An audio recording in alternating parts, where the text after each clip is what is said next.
Hey guys, I just want to get you guys back together. I know we got together yesterday, but there's a couple things yesterday that wasn't ready to talk about yet because I wasn't sure which direction I was going to go. But sleeping on this for a few nights and trying to come up with a few tough decisions. But this morning I relieved Steve Wilks of his duties.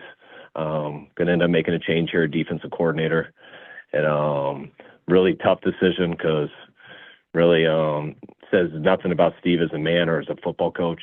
I mean, he's exactly what we wanted as a man. He is a great football coach.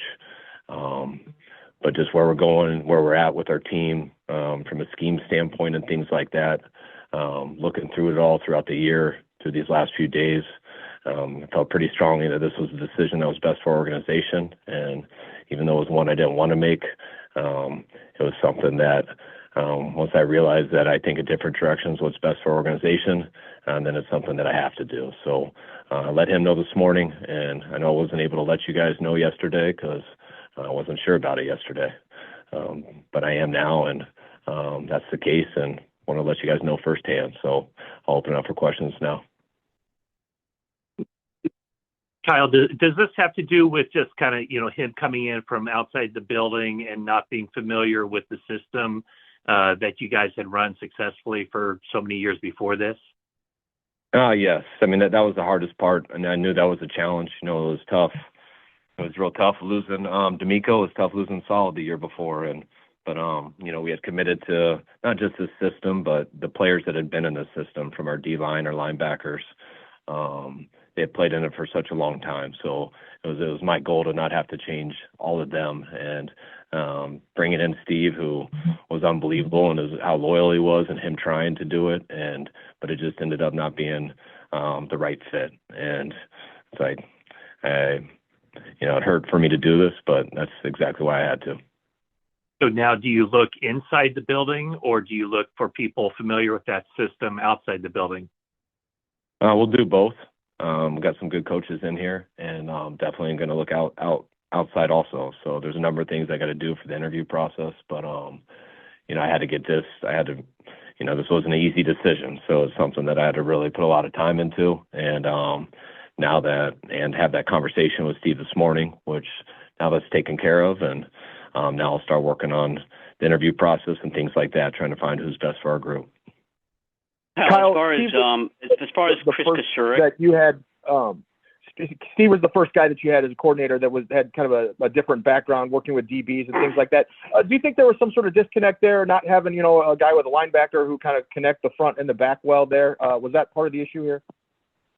Yes, I think it was, and I don't think that just is solely because his background's DBs. I just think it has to do with the way we play linebacker and stuff like that, and the way that Fred and Trey have done it here over the years, and the way we've coached it. And I mean, there's no one way to do things, but you want to tie things together, and Steve was always working to do that. There's no doubt about that. But it was just for his background and how it ended up with us. It was harder than it needed to be, and I felt it would improve us going a different direction.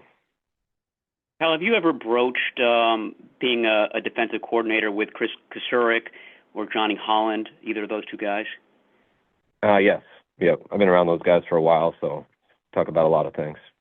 I mean, what's the feedback been from Kasurik? Is he happy being a defensive line coach, or is that something that he's interested in, being a DC?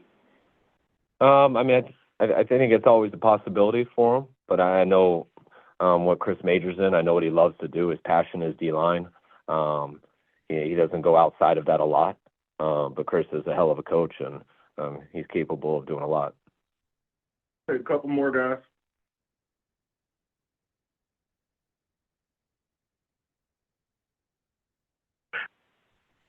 Kyle, is Daniel Bullock someone you'd consider for the job? I'm going to talk to all these guys. I haven't really talked.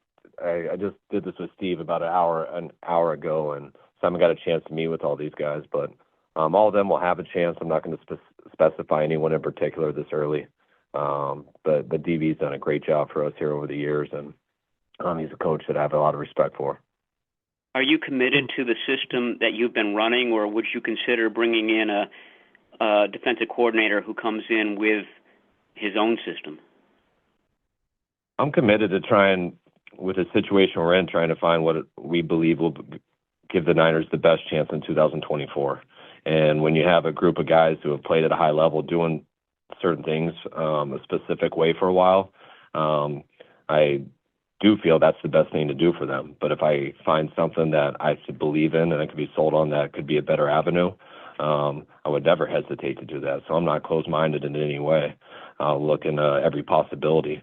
But, you know, when you have some good players who have played at a high level and done it a certain way, I'm not just trying to change that. You know, I lean towards trying to keep them doing similar stuff that they've been very good at that's got us very far. But I have to make sure that I find the right person who's capable of leading our group in that way, that the standard of how we have done it and that the belief that we'll continue to get better at it, I believe in with whoever I choose to do this for us. Kyle, Kyle, have you had a chance to talk to any of the players before talking to us? No, I mean, I've talked to a number of the players. I got pretty good relationships with them overall, but no, they're not in the building, so it's not like I could call them and let them know here. I wanted to make sure that, you know, things have a way of getting out, so I just wanted to make sure that, you know, I got it out to you guys before it came out some random way. Kyle, what are you looking for personality-wise? Because D'Amico Ryans and Robert Saleh were obviously very energetic on the sideline. I don't know if, you know, that had anything to do with your decision. That has nothing to do with my decision. Watch Saleh now. He's not that energetic. That energetic on the sidelines has absolutely nothing to do with coaching. All right, guys. Appreciate it. One last thing, Kyle. There's reports about some of your other coaches going to other opportunities. Can you just kind of confirm which coaches, in fact, will be leaving to take other jobs? Yeah, James Krager got the O-line job with the Raiders. All these are confirmed, right? Tap came out today, I think I read on Pro Football Talk. Yeah, Daryl Tapp, D-line coach at Washington. And Anthony Lynn is going to be run game coordinator at Washington. And I believe we already talked about Clint Kubiak. Great. Thank you. Thank you. All right, guys. Thanks.